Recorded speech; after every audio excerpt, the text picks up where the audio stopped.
Next question है, Sohan borrows a sum of rupees 1,41,545 at the rate of 11% per annum simple interest at the end of first year he repays 25,490 towards return of principal amount borrowed if Sohan clears all pending dues at the end of second year including interest payment that accrued during the first year how much does he pay at the end of the second year.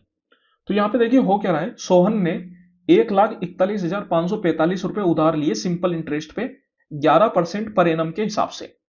तो पहले साल पे उसने 25,490 रुपए लौटा दिए जो कि प्रिंसिपल का पार्ट है। इंटरेस्ट उसने अभी कुछ भी नहीं चुकाया, सिर्फ और सिर्फ प्रिंसिपल जो उसने लिया था 1,41,545 उसी में से 25,490 रुपए चुकाए। अब सेकेंड ईयर पे उसने सब कुछ चुका दिया, प्रिंसिपल जो बाकी बचा था और जितना भी इंटरेस्ट बनता है वो सारा उसने चुका दिया। तो अपन को बताना है कि कितने रुपए उसने चुकाए।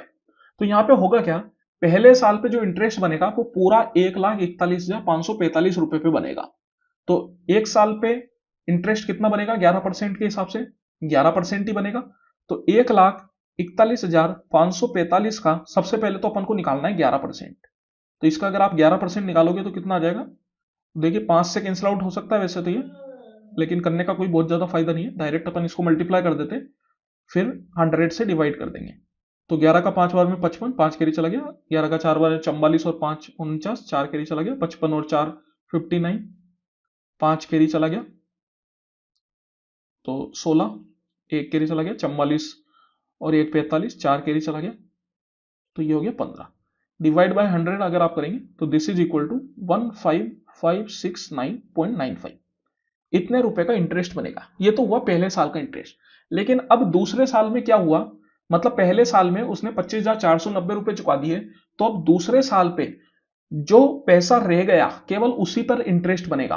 तो सबसे पहले तो 1,41,545 में से अपन 25,490 रुपए सपरेट कर लेंगे, क्योंकि जो अपना इंटरेस्ट बनेगा वो बाकी बचे हुए अमाउंट पे ही बनेगा। और सिंपल इंटरेस्ट में इंटरेस्ट के ऊपर कोई इंटरेस्ट नहीं लगता। दैट मीन्स ये जो अपने पास 15,559.95 रुपए आए थे इसके ऊपर कोई इंटरेस्ट नहीं बनेगा। यही अगर कंपाउंड इंटरेस्ट का केस होता तो फिर इसके ऊपर भी इंटरेस्ट लगता, लेकिन ये कंपाउंड इंटरेस्ट नहीं है, दैट्स वाई इसके ऊपर कोई इंटरेस्ट नहीं लगेगा। तो इसमें अगर मैं सब्ट्रैक्ट करूं तो 5 में 0 गया 5, 14 में 9 गया 5, फिर 4 में 4 गया 0 और 1 मिनट कहां पे थे अपन, हाँ 4 में 4 गया 0, फिर 11 में से 5 गया 6 और 13 में से 2 गया 11। तो ये बच गया 1,16,055 रुपए। तो अब जो सेकंड ईयर पे इंटरेस्ट लगेगा वो सिर्फ इसी अमाउंट पे लगेगा, और कितना लगेगा वही 11%।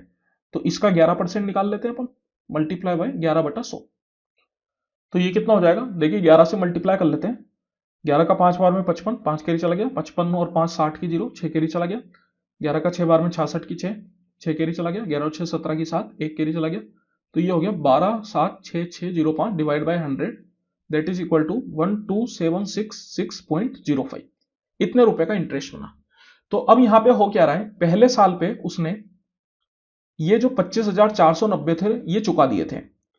तो अब दूसरे साल पे सबसे पहले तो उसको पूरा 1,41,545 पे जो इंटरेस्ट बना वो चुकाना पड़ेगा, जो कि है 15,559.95 रुपए। दूसरा जो प्रिंसिपल अमाउंट बच गया था 1,41,545 में से 25,490 रुपए चुकाए, तो प्रिंसिपल अमाउंट कितना रह गया, वो रह गया 1,16,055 रुपए, ये चुकाने पड़ेंगे। और तीसरा इस प्रिंसिपल अमाउंट पे जो इंटरेस्ट बना दूसरे साल पे जो कि है 12,766.05 रुपए, ये भी चुकाने पड़ेंगे। तो ये तीनों उसको चुकाने पड़ेंगे। तो इन तीनों का सम अपन कर लेते हैं। सम अगर आप करोगे तो देखिए कितना हो जाएगा, ये 9 5 और 0 5 तो 1 बन जाएगा, तो 1 कैरी चला जाएगा आपके पास।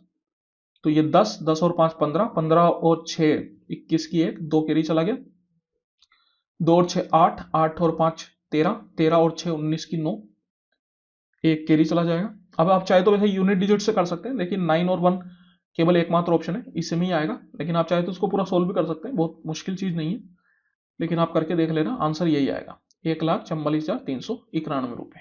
तो इतने रुपए आपको सेकेंड ईयर पे चुकाने पड़ेंगे।